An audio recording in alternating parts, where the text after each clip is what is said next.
Hey everybody, welcome to the Julia Kamanga Show. Actually, welcome back because some of us promised things in the beginning of the year that we could not adhere to. But it beats got it sounding like a flex. These last few months have not been cute. It's not been a cute time for any of us in these streets, okay? Aside from COVID, it's just everything that's happening because of COVID has been a mess. So I would like to apologize, but I am back, I am ready, I am mentally capable of making YouTube videos. Did that sound sad? If yes, press the like button because you don't want me to be sad, do you? Do you want me to be sad? I was trying really hard to try and make videos for you guys, but a lot was happening. But I was like, it don't feel right if I don't make a video for my month, okay, my international month, because I've got two. I've got, National Pride and International Pride. So it didn't feel right if I didn't actually like speak on something. So today though is going to be something light. So all my book worms out there, all my booktubers out there, all the people just like books, people who've ever read in their life, this is for you, okay? And are you gay? Great. You know how people kind of have like a coming out story, which I also have had. My first dislike was from that story. I'm very proud. It means I touched a Christian soul. And I'm happy. I realized that before I knew I was queer, I also realized that I wasn't reading queer content. So yes, one day in 2015, I remember I was like, yo, there's something weird about my reading list. As I was going on Goodreads and adding books, I kept forgetting. I was like, nah, I'm not reading enough diverse stuff, right? So it's kind of difficult to find like the right queer content to start with, but I just want to take you on the journey of how I kind of opened myself up. A lot of it is very mushy and kind of similar themed, but it does get deeper throughout, and I think it has helped me open myself up to looking for it opened me up to realizing the different types of books I need to kind of read. You can come on this journey. If you've read some of the books that I've read, holla at me, tell me what you felt. Maybe it's the best book you've ever read, and to me maybe it's the worst one. It doesn't matter. We all have different tastes. That's why people write different books. So be honest. If you read it and you liked it and I didn't like it, it's fine. Convince me. Go otherwise. Also, I'm going to be using my phone because I want to use my Goodreads. I was going to bring a whole laptop setup, but that's just a lot of work. But I would like to say before I start this, to all the queer people out there, to all the trans people out there, I'm wishing you, I don't even want to say happy Pride because, so much shit is happening out there. But the happiest you can be at this point. And I'm proud of you for being you. Even though that's not how we should live life, where we have to prove to people we are who we are and love is love. And because it's not even just about love, it's about identity, it's about self, it's about naturalness in the world. It is really weird that someone sat one day and decided that we are weird and we should be killed because of it, or be questioned because of it, or be ridiculed because of it, or the many different things that we face as queer people. Even in the queer community, I think we need to also do better amongst ourselves. We really need to stand up for each other because it's really bad enough that people out there are coming for us. So, we are a space where we should be safe. All right, so the first book I read was called Keeping a Secret.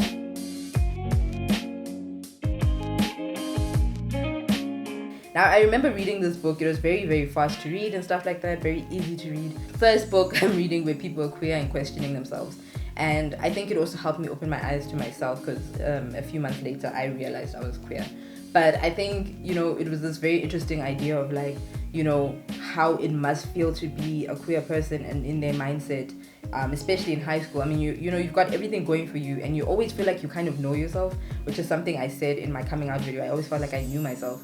But then you realize there's this other thing, that's not, it's like there's something you're missing. And I think this book articulated that pretty well. For a YA short read, quick read, nothing too deep. So I remember in the book, eventually she kind of accepts herself and she's like, you know what, I'm gay, I'm going to live my best life, I want to be with Cece. But my mother is like this hardcore Christian. And not Christian in the sense like she like threw a Bible at her or something, but it's one of those things like she's strict on her beliefs. And I remember thinking towards the end, I'm like, yo, they're gonna do this thing with the mom. Like, I now understand because I have a gay daughter. And I was gonna get so annoyed. But in reality, that's not how it is for everyone. It's not how it is just because you're white. It's not how it is just because you live in a great town or you know what I mean? Like, in reality, a lot of queer people, no matter what their circumstances, their status is, like, it can really mess you up. You could lose your whole family, your whole life, your whole identity. Everyone around you could desert you simply because you are who you are. So I think that this book was really good at showing you this. And I think it's a good book for young people to read in high school and stuff because it's not too graphic, it's not too sexual. I don't really know if they had sex at all. I think she questioned it, but it's in the tasteful enough way that it's not like explicit for like someone under 18. And a nice way to start understanding how queer people think if you don't understand how queer people think. Okay, so the next book, guys, I don't know, man. This book, it's the type of book that as much as I don't remember every detail that happened in it because it's been a few years, it just makes my heart warm when I think about it.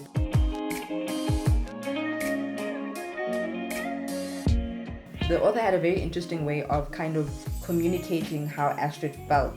I just remember being able to envision so well how she looked when she was lying in her backyard picnic table and talking to these imaginary people, and how well she in the novel described everyone that she like connected with and stuff, and asked them questions, things that you can't ask people. Because I feel like even with myself, when I started realizing I'm queer, I came out almost to 2 people, right? And it wasn't like I was trying to hide it from the rest of my friend group, because I have quite a big friend group. But I was also kind of confused because I was like, I trust everyone, but I feel like people are going to think I'm faking it, that I'm queer. I related to this so well because I also didn't feel like I could ask the questions to the people I wanted to ask. Even though I had a lot of queer friends who were very open about who they were, I felt like I was a phony, and I hated that feeling. And I think that this book helped me really like feel connected to someone, because I was like, she was asking the questions I wanted answers to.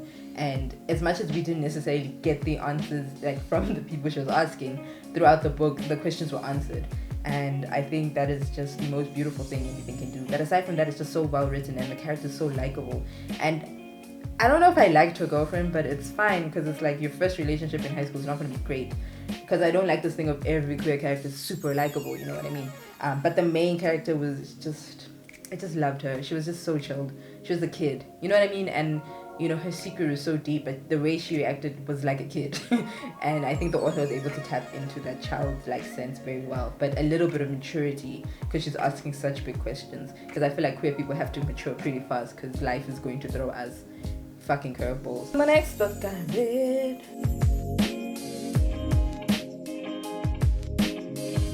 as much as it's about a younger character, I still understand exactly how she was feeling when she started having feelings for this other girl. The book is not fully plotted around the girl that she's, you know, has a crush on, but it seems to be one of the many things this poor like puberty stricken child is going through. Her being queer is not the biggest question. It is one of the questions she has to go through as she's going through puberty. Things are changing, her eyes are opening, and she's starting to feel different things. And she's got she's got no luck. She feels like a very lonely character, which like hurt me the most, because she's so sweet, she's so young, and like when you read about her, she just feels alone. And when she gets a crush on a girl, it feels like she can almost reach something new for herself and kind of feel love in a way that she's never felt before. But it's not like that. So, you know, but as much as this is not mainly about her being queer, it ties it in nicely without forcing it, I think. Well, at least at the time that I read it, and it was so beautiful, and I'll definitely read it again. It was very like calming and easy to read, but it also demanded you to really start thinking about like how other people are navigating life, you know, how sad their lives can feel from such a young age, which sucks. My phone is stuck cause the signal shit. So this book is called Tell Me Again How a Crush Should Feel.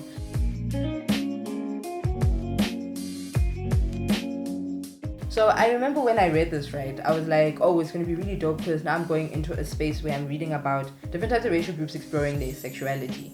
The issue I had with this book is that as much as it was quite nice to read and very easy to read, it reminded me of, well, like when I think now, Never Have I Ever, that kind of like goofiness. I think that the author didn't really take into accountability what biphobia was, because Saskia is bisexual and confusing signals and confused and can't pick between this boy and Layla, this boy and Layla, this boy and Layla. And I'm just like, that's not how we live our lives. Yes, some bisexual people do that shit, but you cannot put it in a space where you're trying to represent queer people in a positive light. Not like we can't have flaws, right? But you have to be very careful when the only bisexual character is problematic as fuck because she's confused. You cannot put those two things together, because it's dangerous, because they think that we are confused. And especially because how she did it, she was so toxic, problematic. She was literally she was like when you take a bisexual person in a problematic person's eyes, this is Saskia. In one little beautiful thing, they think we're promiscuous and we don't know what we want, and we're like scandalous and charming and whatever. Like we're all narcissists who just want to fuck everyone we see. Like it's the most annoying. My thing is, if you're going to make everyone almost seem problematic, give everyone proper flaws. As much as Layla was also very annoying, yo, very annoying. I was just like, Saskia is the most character I've ever read. She's so she's like not even Umbridge, because Umbridge feels like she's justifiable, for example, but Saskia was just like, I just wanted to, you know. So yeah, I don't recommend this book. My baby, this is my love. Lies We Tell Ourselves by Robin Talley.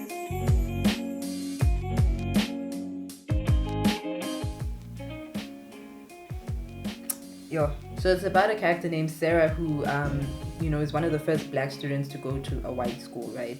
So it's during segregation, but it's also about how this girl Linda is a white girl who kind of has made her life a living hell because she thinks that she's the almighty because she's white, blonde and pretty, but they end up falling in love with each other when they have to work for a project versus work on a project together.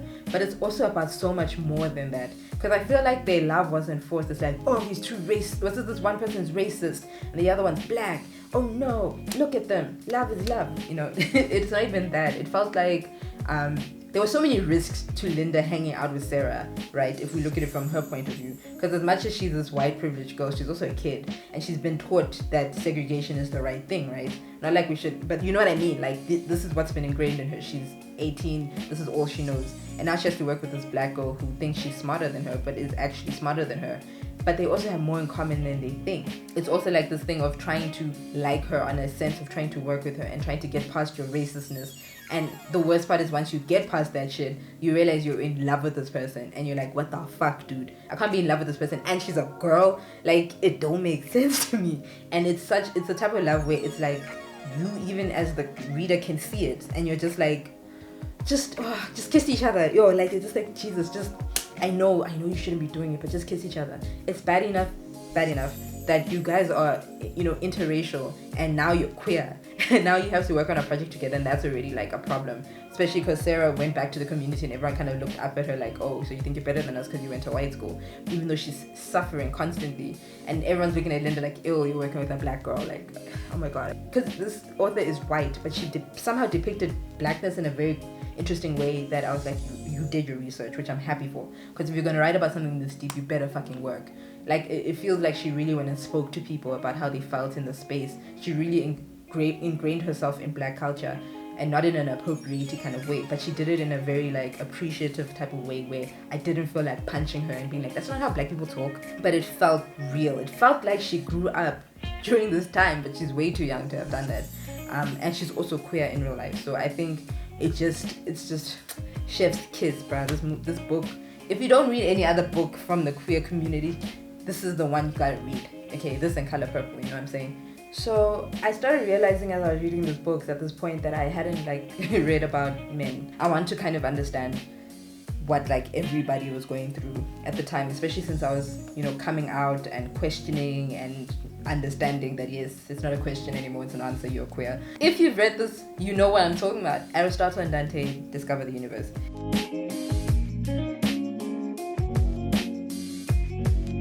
I don't know what to say to you. I don't know how else to tell you that this is one of the most beautiful fucking books I've ever read in my life.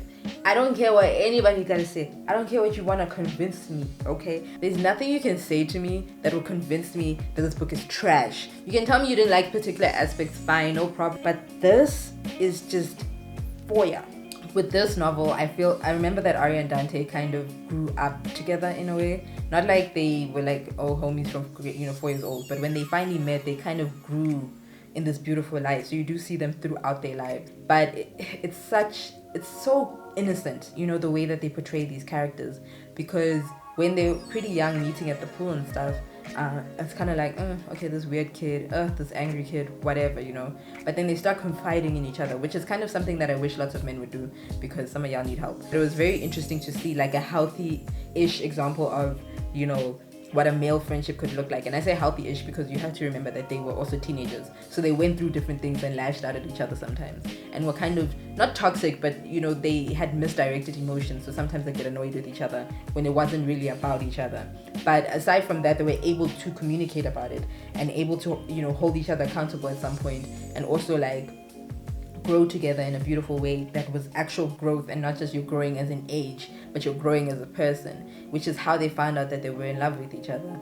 And I think it's like Moonlight, where, you know, you've got these two kids growing up together, and then they realize that they have feelings for each other, you know, in a very subtle way, because most of it is questioning who they are, not just about queerness, but with everything that they are and who they want to be and how they want to grow up and how they want to be different from the people around them, and how they want to change from how they were when they were kids to how they are when they grow up finally. And you just get to go on this beautiful journey of, you know, and it just didn't feel like you wanted it to end. It's like I want a part 2. I just wanted to carry on. I just want to share them with people. I think it was one of the first ones I read when no one was threatening to like kill someone for being gay.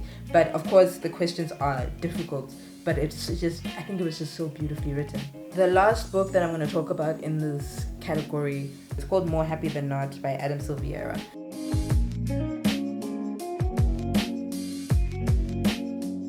When it comes to More Happy Than Not, it's based in the future with this, you know, new technology that kind of helps you alter your memories or get rid of memories. Eternal Sunshine of a Spotless Mind kind of vibes, if you've ever watched it. It's also just quite devastating because of how real the effects are. And I'm not saying it's complete devastation. It's not a deep book where you're like, oh my god, I hate my life. But I do want to say that it doesn't, whatever you think is going to happen it's going to be different. You're going to be sad, but in a happy-ish kind of way, but you're going to be like, I want more for Aaron though. And you're like, damn, Adam, couldn't you make him happy? But it's so well written, and I think it was a necessary book because it also helped me start again looking at race in a very different way. Because I don't know what it's like to be Latina. I've never met a Latina person in my life, but it was very interesting to see how similar Latina people and African people kind of are in how they, you know, ideas of religion versus sexuality versus how they, you know, work in the world versus how everyone looks at them kind of thing are, how similar our living situations are, and how it feels to be a minority, but in a space where, like with them, they actually are a minority, but it feels like we were minorities in a space like Africa when we're the majority. It's the freaking weirdest thing. But it's just, you know, when you find out particular things about what happened in his past, it's just so sad, because you're just like, it's so weird that to be gay means that, you know, especially spaces like that, how toxic it can make people come out, and how toxic it reveals people, and how it can affect everyone around you because of who you are, because they choose to be homophobic. Do you know what I mean? Like it's like, I am queer, but you're choosing to be homophobic, and now you've fucked everything up because I've told you who I am, and now your reaction, your way of working, or your way of navigating the world has fucked not only my life but everyone around me because of your choices. It's still so good that you should read it. As much as it's a very, like, you know, sore kind of read, I think it still feels good to read it, and it still feels like you're not, it's like you need to do this. I remember recommending it to my sister, and she was just like, Jules, what the fuck? How dare you just not tell me what's gonna happen in this book? And I like books like that because I prefer sometimes that it's realistic. Sometimes I'd like a fairy tale, but sometimes I really don't know how realistic a happy ending is in the most perfect way. And I think that, you know, Aaron's ending, it's not perfect at all, but he's happy, and it's fine. You're finding like, okay, at least, but you're like, at what cost? I think that, like, my journey of opening up to these different types of novels and stuff has helped me a lot, because it helped me figure out who I was, but it also helped me realize how narrow-minded the world is. Like, we can't still have these things where the only books we read are the Crucibles and let's say all of the Shakespeares and all the nice books that we like, but they're so heteronormative, they're so white. It's like, we're tired of these things. I mean, I'm beginning to venture into different types of books now. I started reading books by Latina authors, you know, and like Poet X and Cooking with Fire and stuff like that, and they're so dope because you get to experience a different type of life. Like, you get to open yourself up if you just get your mind out of the heterosexual white normal space. And how are you going to ever know anything about queer people if you don't ever read about it? Yes, you can read non-fiction, but fiction is such a great way to look at different scenarios in which queer people have to face. You can have a scale of, oh, my mama kicked me out, to my mom accepted me, and you can have a scale from, you know, just a friendship that blossomed into love. You know, you can have a murder mystery where the characters are gay. Because have you noticed that the things you're reading, everyone is a woman with a man who sleeps with lots of women, blah blah blah, like all of those, and everyone has these piercing blue eyes and porcelain skin. Does that not irritate you that, as a person of color, for example, That's all you're seeing. It should be normalized that when I read a book list, when I go to shops, when I do this and the other, I just see myself. I see people I know. I see people like me. I see my friend group when I read books. I see more than just what is considered normal, because it's not normal if everyone else is out there. And I really do challenge you, not just for Pride Month, but also for the rest of the year. If you've never read a queer book, pick 3. You can pick 3 from my list, do the work and look for the things that you want to find, and go out there and read more than just The Color Purple. There are other queer books, so many beautiful ones. There are authors who only write about queer people. You can find them, have a good time. Best believe it's going to be amazing. But yeah, thank you so much for being on this journey with me. I'm sorry for the lighting change 800 times. But yeah, it's now nighttime, so winter just kind of thing. So yeah, bye guys.